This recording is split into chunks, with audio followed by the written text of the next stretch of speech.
Bonjour à tous, je suis Priscilla Poiti, auteure, blogueuse, maman de 2 enfants. Je tenais à vous remercier de votre soutien au travers des années sur mon blog, mes écrits, mes engagements philanthropiques au sein de Lumière Internationale, qui est une association loi 1901 qui œuvre pour la cause des enfants démunis au travers du monde. Ce matin, je tenais à aborder un sujet assez classique, un sujet qui revient beaucoup dans le lien familial, le lien professionnel, le lien amical, c'est la toxicité, les personnes toxiques, on entend souvent ça. Et ça me chiffonne un tout petit peu parce que c'est un terme que je ne cautionne pas. Pour la simple et bonne raison que la toxicité rime avec poison, c'est-à-dire que c'est une substance nocive. Et donc, je pense que les personnes toxiques ne sont pas réellement des personnes toxiques. Ce sont des personnes qui usent de leur pouvoir contre les autres individus. Et ces personnes ne peuvent pas user de leur pouvoir si vous en tant qu'être humain, vous ne le permettez pas. Et donc, elles perdent leur pouvoir tout simplement.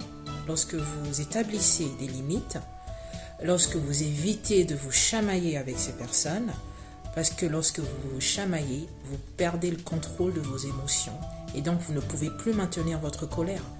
Et les personnes manipulatrices et toxiques, comme vous les appelez, elles veulent que vous soyez en colère, elles veulent voir vos émotions se dérouler comme elles veulent. Donc du coup, il faut maintenir toutes ces émotions en place et éviter des chamailleries et garder des conversations assez courtes et brèves avec ces personnes. Et il faut également vous éduquer sur ce genre de comportement parce que nous ne pouvons pas vaincre ce que nous ne savons pas. Et donc, il faut absolument que vous vous documentez un peu plus sur les traits de leur personnalité. Alors moi, j'ai eu beaucoup de chance en grandissant parce que j'ai été quelqu'un de très observatrice.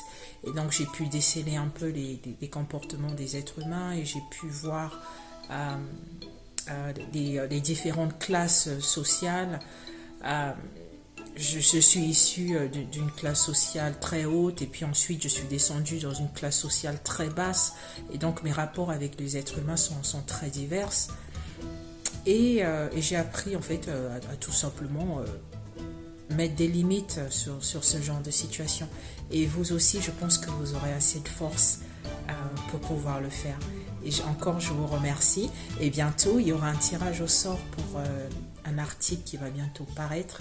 J'ai pas encore choisi le titre, mais restez connectés et vous allez bientôt avoir des informations là-dessus. Merci.